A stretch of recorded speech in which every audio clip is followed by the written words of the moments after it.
Bonsoir à tous, bienvenue sur le plateau de Ça se débat, saison 1, épisode 45. Guillaume Bensoussan, bonsoir. Bonsoir Guillaume. Raphaël. Comment allez-vous ? Je vais très bien, je vous remercie, toujours heureux d'être là face aux téléspectateurs.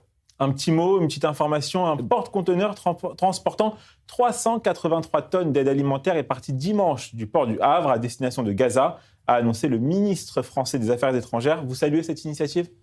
Écoutez, il faut systématiquement qu'Emmanuel Macron et son ministre des Affaires étrangères, Barrot, continuent de se faire reluire un peu parce qu'il ne faut pas qu'ils perdent totalement le vote des banlieues. Donc la question de Gaza doit être toujours alimentée et c'est une manière de la ramener un peu dans le champ public pour faire comprendre à leur électorat, notamment à l'approche des municipales, qui sont également toujours présents sur ce front-là. Voilà comment j'ai lu la chose. Le ministre israélien des Finances, Bezalel Smotrich, a lancé une attaque virulente contre le Conseil de paix pour Gaza de Donald Trump lors d'une cérémonie marquant l'établissement de l'implantation de Yatziv en Judée-Samarie. La composition du Conseil de paix pour Gaza est-elle hostile à Israël ? J'aimerais juste prendre une minute, Raphaël, pour peut-être replanter le décor à nos téléspectateurs pour qui c'est peut-être pas tout à fait clair, parce qu'il va y avoir en réalité 3 organes de contrôle à Gaza. Il va y avoir le Conseil suprême de la paix, qui grosso modo est un organe qui est entièrement à la main de Donald Trump, dans lequel il va y avoir disséminé, saupoudré quelques chefs d'État pour le rendre un peu plus légitime aux yeux de l'opinion internationale. En dessous, il va y avoir l'organe qui a vraiment le contrôle, c'est le comité exécutif. Et dans ce comité exécutif, on retrouve effectivement les Qataris, les Turcs et les proches de Trump, que ce soit Jared Kushner, Steve Witkoff, dont on sait maintenant que c'est lui qui a avorté les frappes contre l'Iran qui étaient prévues pour les États-Unis. Donc c'est cet organe de gouvernance qui vraiment va avoir le pouvoir. Et enfin, dessous, il y a les technocrates palestiniens dont la charge va être un peu celle de préfet light en France, à savoir reconstruire les infrastructures électriques et l'approvisionnement en eau. Sanitaire. Voilà. Donc, ce qu'il faut bien comprendre, c'est qu'effectivement, quand on rajoute dans l'équation le fait que Trump propose de rejoindre le Comité pour la paix, cet organe qui vraiment aura le contrôle, pour $1 milliard, il vend en fait un accès, c'est du jamais vu. On comprend en filigrane, et je terminerai en 10 secondes. C'est très long, c'est trop long, Guillaume. En réalité, David Trump Benichai voit l'opportunité immobilière qui représente Gaza. Oui. Alors moi j'entends ce que disait Guillaume Bensoussan, sauf que dans le comité exécutif, contrairement à ce qu'il a dit, le Qatar et la Turquie n'auront pas plus de poids que l'Argentine, que l'Italie ou des représentants de l'Union européenne s'ils décident d'y participer. Les principaux... l'Italie n'a pas financé le Hamas. Myriam, vous mélangez le comité et le conseil. L'Italie, l'Union européenne seront au Conseil et pas au comité, c'est ce que j'essaie de dire. Les négociations se sont bien faites à Doha. À un moment, si vous voulez rendre cet accord légitime, il faut bien faire participer. Sinon, les autres, vos ennemis, sinon ce n'est plus un accord de paix entre deux personnes, entre deux camps qui s'opposent. Et ce Conseil sera fantoche. C'est Simon. Parce qu'il sera exclusivement dans la main de Trump. Ce qui compte vraiment, c'est autour de Simon. Et je tenais à ajouter une dernière chose tout de même, c'est qu'il ne faut pas oublier que nous avons un historique en Israël avec Trump.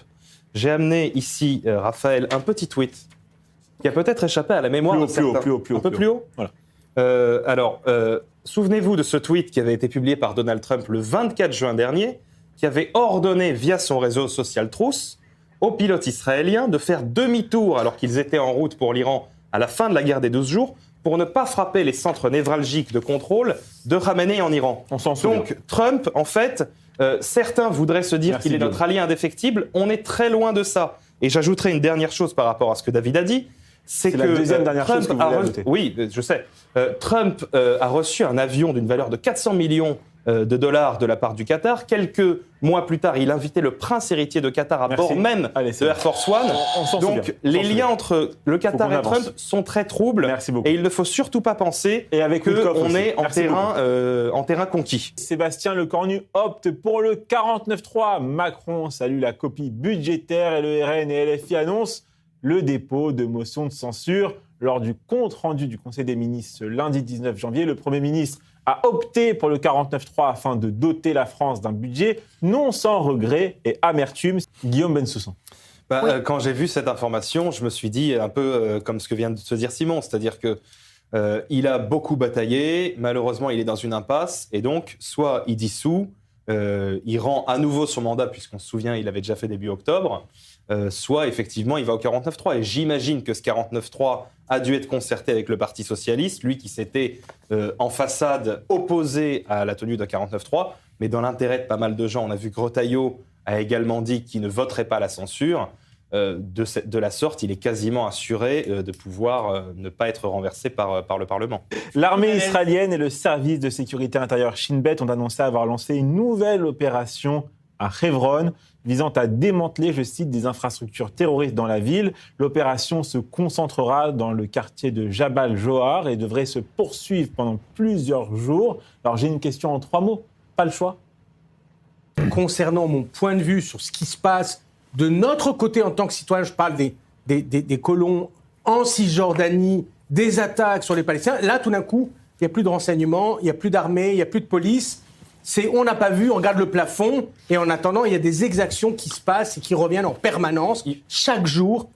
Donc, d'un côté, effectivement, on essaye de bloquer le terrorisme, et d'un autre côté, tout ce qui va alimenter en carburant le terrorisme, c'est aussi le fait qu'il y ait des colons qui s'attaquent à la population palestinienne. Donc moi, je veux bien, j'ai juste un petit peu l'impression qu'on tourne en rond, qu'on se mange la queue, et que si on avait une politique un peu cohérente en Cisjordanie, on serait peut-être pas obligé à la fois de faire des attaques comme ça, et en même temps de continuer à laisser des exactions sur la population que vous palestinienne. confondez la cause et la conséquence, c'est-à-dire que il se passe justement ces opérations de contrôle tout simplement parce qu'il y a sans cesse une volonté d'éradiquer l'État juif. Et il faut bien tenir présent à l'esprit que c'est parce qu'Israël est implanté notamment en zone C, en Judée-Samarie, que la Judée-Samarie ne se transforme pas en Gaza. C'est du fait de ces opérations régulières. Non, pas seulement. Bien évidemment que oui. Non. Un article de nos confrères du Figaro, cette fois. Un désaveu formulé par un pilier de la vie musicale israélienne, Zubin Mehta, a dirigé pendant plusieurs décennies, de 1977 à 2019, le Philharmonique de l'État hébreu. L'artiste américano-indien a décidé d'annuler l'ensemble de ses engagements prévus dans le pays en 2026, une décision destinée, je cite, à manifester son opposition au traitement que Benyamin Netanyahou réserve à la population palestinienne dans son ensemble, précise le chef d'orchestre de 89 ans, pour qui on ne peut pas séparer musique et politique. Est-ce que vous comprenez cette décision ou on ne va pas en faire toute une symphonie ? Guillaume Bensoussan ? Oui. Vous savez, sur RTL, une chaîne concurrente, il y a quelques semaines, Julien Doré faisait l'éloge des artistes qui avaient le courage de ne pas s'engager. Moi, je trouve quand même un peu facile, quand on a 89 ans, qu'on a fait finalement carrière à la tête de l'Orchestre Philharmonique d'Israël, de tout à coup se découvrir une bonne conscience pour pouvoir s'en aller tranquillement. C'est pas tout d'un coup. Je trouve ça un petit peu limite quand même. Guillaume, vous avez la parole. Eh bien, vous la gardez, la parole, pour votre information. Je vous écoute. Un article de nos confrères de CNN traduit par mes soins. Google Translate, merci beaucoup. Plusieurs personnalités de gauche ont remis en question les liens de Josh Shapiro avec Israël lors du processus de sélection précipitée du colistier de Kamala Harris en 2024. À tel point, écrit Shapiro dans une copie obtenue par CNN de son livre, que Dana Remus, ancienne conseillère juridique de la Maison-Blanche sous la présidence de Joe Biden et membre importante de l'équipe de Kamala Harris, lui a demandé, tenez-vous bien, avez-vous déjà été un agent du gouvernement israélien ? Une réaction ? C'est le vieux trope antisémite de la double allégeance.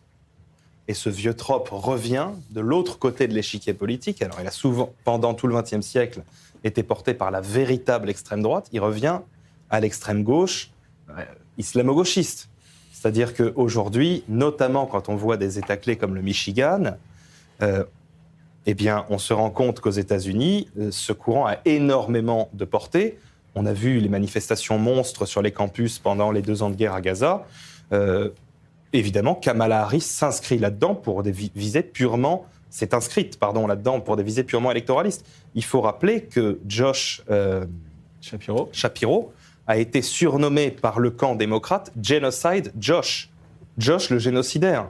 Un traitement qui n'a été réservé à nul autre. Donc évidemment que c'est pour sa foi juive que Shapiro a été écarté.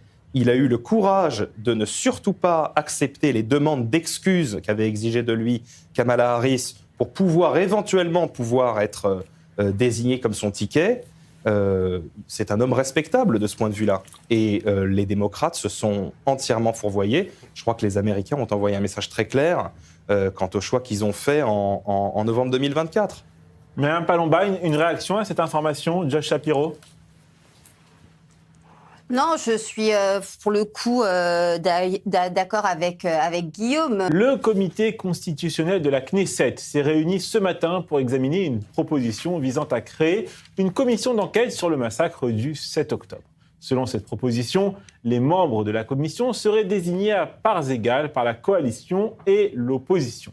Le Conseil d'octobre a boycotté la séance et, en signe de protestation, a créé une commission alternative pour une enquête d'État. Refuser une commission d'enquête étatique après le 7 octobre, est-ce tenable pour le gouvernement? Guillaume Bensoussan a répondu oui et David Benichai a répondu non. Attention, Guillaume, David, c'est son sujet de prédilection. Ça se débat, saison 1, épisode 45, face à face numéro 2, c'est parti. N'oubliez pas, 1 minute, Guillaume, c'est à vous. Alors, est-ce tenable? Oui, sans doute. Ça doit être tenable d'un point de vue du maintien de l'ordre et ça doit être tenable vis-à-vis des institutions. Maintenant, est-ce que c'est souhaitable et est-ce que c'est moral? C'est une autre question. Moi, je crois que lorsque l'on regarde les sondages dans l'opinion israélienne, 75% des Israéliens, et j'en fais partie, veulent une enquête qui soit indépendante du gouvernement. C'est naturel, on ne peut pas être juge et parti, et c'est ce que propose à l'heure actuelle le gouvernement. Il y a un conflit d'intérêts manifeste qui ne saurait satisfaire quelqu'un de normalement constitué et qui croira à la séparation des pouvoirs. De surcroît, une telle décision nous exposerait à de véritables remontrances, voire plus, de la CPI, qui, via l'article 17, pourrait nous attaquer et venir s'insérer dans nos affaires.